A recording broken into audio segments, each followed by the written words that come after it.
Fujifilm X-T50 between X-T30 Mark II and X-T5. Let's talk about this Fujifilm X-T50 right now.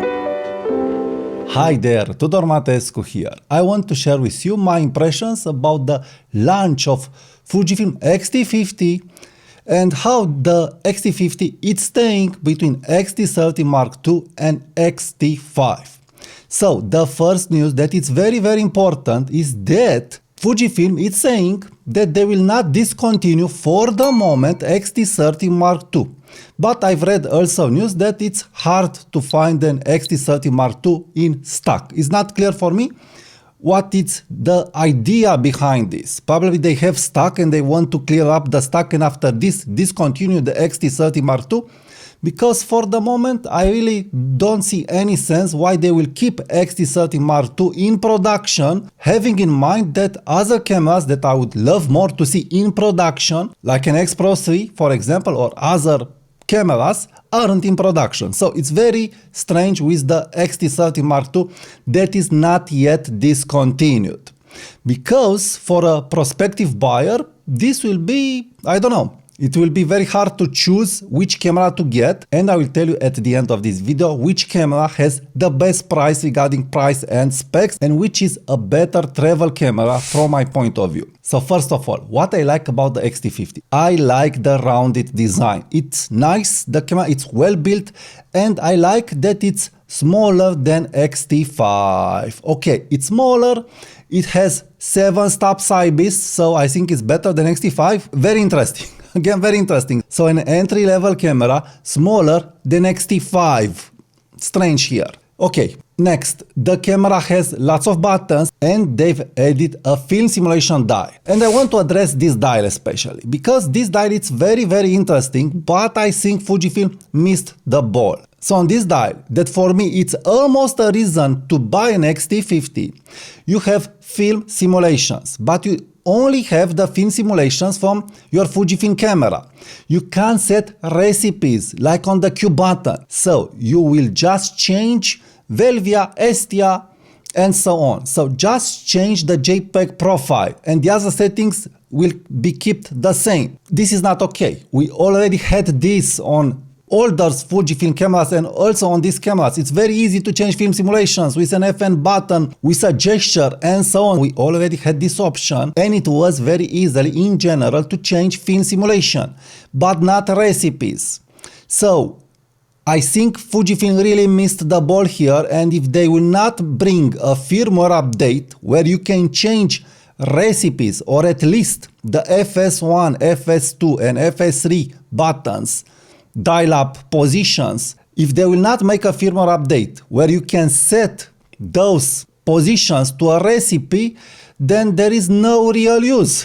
There is no real use of those film simulations that you can change, because basically you can do this with any Fujifilm camera very easily from 2 clicks. It's very easy to change the film simulation. And what is more fun and why I'm using a Fujifilm camera is that I like to change recipes. So that dial, to act as a truly film dial, you really need to have the option to change recipes, just colored recipes, not AF recipes, how they did on the Q button, on the X-T5 and also on the X-T30 Mark II. So this dial, it's an incomplete job. You really need to have film recipes, not just film simulations there, because I'm not liking the dial just with film simulation. If they will not bring that update for me, the X-T50 is not very interesting, because now we are getting to the next part. The price is very big compared to X-T5 and also compared to X-T30 Mark II. So why would you pay this money for X-T50? What you gain? You gain IBIS, okay, you gain 40 megapixel sensor, okay, you gain an incomplete dial and a camera that will stay very well with Fujifilm bigger lenses, but also X-T5 is staying very well with the Fujifilm bigger lenses, and also X-T30 Mark II. X-T30 Mark II with the thumb grip, it's a joy to use with a bigger Fujifilm lens. So here it is, X-T30 Mark II with 18mm f1.4. It's a real joy to use in hand. So here it is in hand, X-T30 Mark II with the 18mm f1.4. It is perfect, perfect balance. I am loving it a lot. So you have a solution, you still have a solution, the X-T30 Mark II that has a great price. Now we are getting to the kit lens. Yes, the kit lens is fine. I'm really liking what I'm seeing. A very well made kit lens from my point of view. It doesn't zoom in, so it will be also protected from dust, from acquiring dust. This is a big thing. It will resolve the 40 megapixel sensor, another big thing, but it's an f2.8 to f4.8. Again, it's not a light monster. It's not a light monster, especially on APS-C camera. Even if that camera has IBIS and 40 megapixel sensor, it's not a light monster. On APS-C cameras, I do prefer f1.4 lenses, at least f2 lenses, or at least f2.8 lenses. So why not get the Sigma small zoom? I didn't use that zoom, so I can't say if that zoom is resolving the 40 megapixel sensor, probably in the future. But anyway, it's a fine lens, and I'm really liking what they've did with that lens. It will be very suited for video, and overall the upgrade is really, really great. Now, another big downside regarding X-T50 is the battery. The battery is rated at around 400 pictures using economy mode. Who is using economy mode on a Fujifilm camera? Please don't use economy mode on a Fujifilm camera. Please always use the boost mode on your Fujifilm camera. Don't use even the normal mode, just the boost mode. Fujifilm cameras are working in normal mode when you set the boost mode. If you will set the boost mode on X-T50, probably you will have around 200 or 300 pictures, but if you want to do also video, and this is the problem, 4K video at 60 frames per second, or depending on what kind of video you will want to do, that battery will drain really fast. For sure it will drain really, really fast.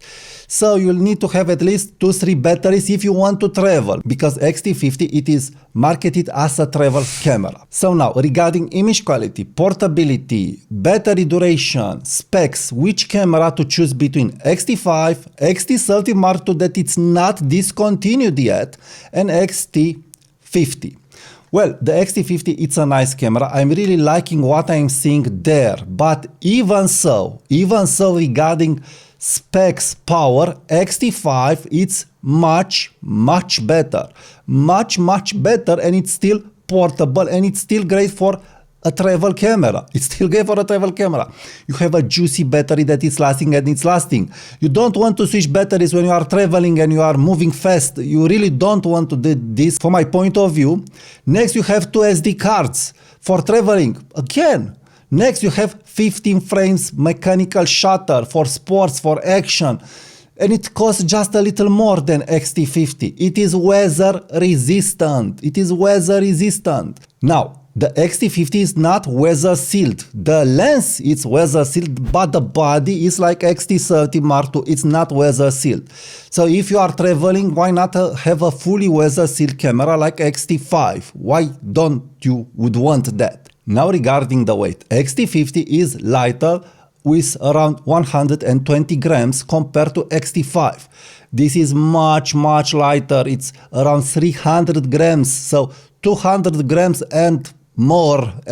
It's a very light package. It's a very light package. I think the decision, it is pretty simple. If you don't want the 40 megapixel sensor, and if you don't want a weather resistant camera, and if you want a travel camera, let's take it like this, a travel camera, and the easy on you street photography camera and an easy on you family photography camera, I would advise go with X-T30 Mark II, because the AF it's very good with the new lenses, but also with the old lenses. For stuff like this, you really don't need more. If you want sports and action photography and event and wedding photography, definitely X-T5 or X-H2 is for you, not X-T50. Now, where X-T50 has sense? X-T50 has sense if you already have X-T5, you like the 40 megapixel sensor, you have lenses for the 40 megapixel sensor, and you want a second body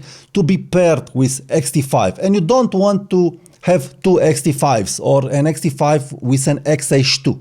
So this is where I feel X-T50 has sense, and this is one of the reasons that I've bought X-T30 Mark II to pair it with X-T5.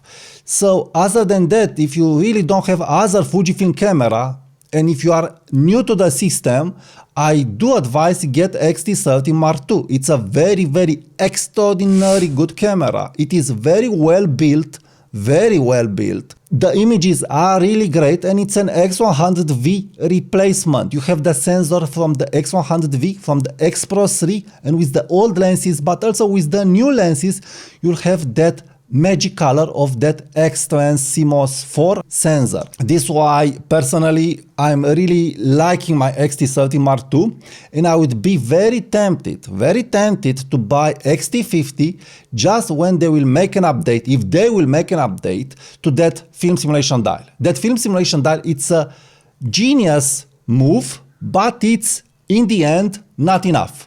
It's not enough.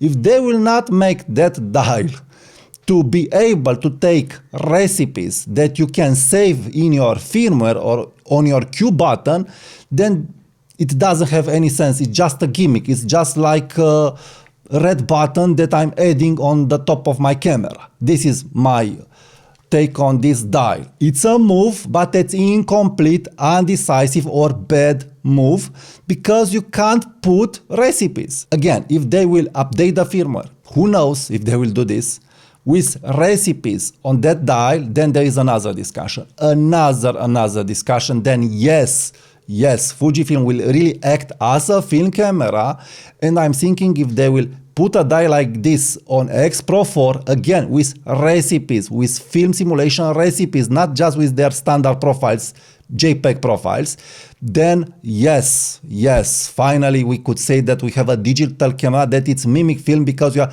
changing film. But here it's an incomplete move. It can be attractive for new users. I do agree with this. For an unexperienced user that heard about film and film simulations, this dial can be an attractive thing, but overall in practice it will not make a big difference. It would have been better if they will let the dial like this to put an ISO dial or a shutter speed dial or other dial. You really need to put film recipes here. It's an incomplete dial, I would say, this dial. So overall, a nice camera. I'm really liking it, but regarding the pricing of the camera and of the lens, it's on the expensive side. Why not look at full frame? Why not look at X-T5? Why not look at other cameras? Why not look at Nikon ZF? Why not look at Nikon ZF? Why? Why? But for me, I'm liking it, but the dial, it's making me say, you know, come on, why? Just this, just a dial without recipes. How could you do this? How could you have such a good idea to put a physical dial for all these kind of colored profiles and not offer the users the chance to make recipes, to put the recipes there? Then this would be a truly differential factor compared to Nikon ZF or other Fujifilm cameras, and you could say, okay, I want this feature because it will really make a big difference. If you are in content like this, please subscribe to my channel. Also check my blog where I'm sharing with you lenses, Fujifilm lenses that are resolving the 40 megapixel sensor and reviews about photography gear. And also be sure to check my next videos about Fujifilm cameras. And by the way, why Fujifilm? Don't you put an X-Pen crop factor on your camera? You could do this with the 40 megapixel sensor. And if you are in the X-Pen crop factor, please be sure to check my trick regarding X-Pen on Fujifilm cameras.